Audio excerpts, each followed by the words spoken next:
শেখ হাসিনাকে এই পুরো পৃথিবীর বাস্তবতায়, আমি অত ভালো আন্তর্জাতিক রাজনীতি বুঝি না, কিন্তু পুরো পৃথিবীর বাস্তবতায় একজন অনন্য সরকার প্রধান, রাষ্ট্রপ্রধান বা এরকম মনে হয় কিনা, কারণ তিনি সবার সাথে সম্পর্ক রেখে এবং যার সাথে যা দরকার সেটা নিয়ে আসলে কথা বলতে পারেন। আমি তাকে চ্যালেঞ্জ করতে পারি, কিন্তু এই কথা ঠিক তিনি কিন্তু চীন থেকে সাবমেরিন কিনেন, চীনের পয়সায় পদ্মা সেতু বানান এবং চীনের কাছে এখন টাকা কোন শর্তে বেশি জায়গায় নেওয়া যায় সেটা কথা বলতে আসলে যাবেন। পাশাপাশি ভারতের সাথে তার সম্পর্ক থাকে, তিনি ইমরান খানকে টেলিফোন করতে পারেন, তিনি রাশিয়া থেকে আমেরিকার রক্তচক্ষু উপেক্ষা করে রাশিয়ার পারমাণবিক বিদ্যুৎ সেখানে বসিয়ে ফেলতে পারেন।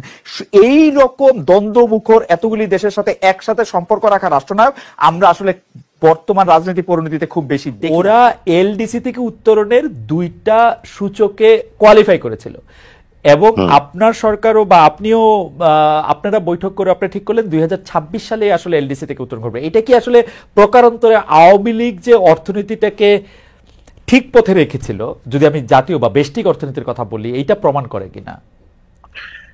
এইটার আমি মোটামুটি কিন্তু একটা সন্তোষজনক উন্নতি হয়েছে, এটা অস্বীকার করার উপায় নেই। সুন্দর দেশ গড়ার লক্ষ্যে, চাঁদাবাজ মুক্ত, দুর্নীতি মুক্ত একটি দেশ গড়ার লক্ষ্যে কোন দলটাকে আপনি যোগ্য মনে করছেন এই মুহূর্তে দেশের জন্য? যারা ক্ষমতায় গেলে আমার দেশটা ভালো থাকবে। বিএনপি আছে, জামাত ইসলাম আছে, তারপরে আওয়ামী লীগ আছে, জাতীয় এনিওয়ান আপনি বলতে পারেন। দেখেন, যে কথা প্রশ্ন করলেন, এখন আওয়ামী লীগ সরকার আসলে খুব ভালো, আমরা ভালো খাইছি, নিত্য প্রয়োজনীয় জিনিসও স্বাভাবিক আসলো, ভালো মশলা পাচ্ছে। শেখ হাসিনার যতই খারাপ করুক, কিন্তু দেশ তো চালাইছে ভালোভাবে, এইটাই, দেশ তো ভালোভাবে চালাইছে। আমরা আবারও আওয়ামী লীগ আইলে আমরা নৌকায় ভোট দেবো। আচ্ছা আচ্ছা, তাহলে আপনি ওনাকে যোগ্য মনে করছেন?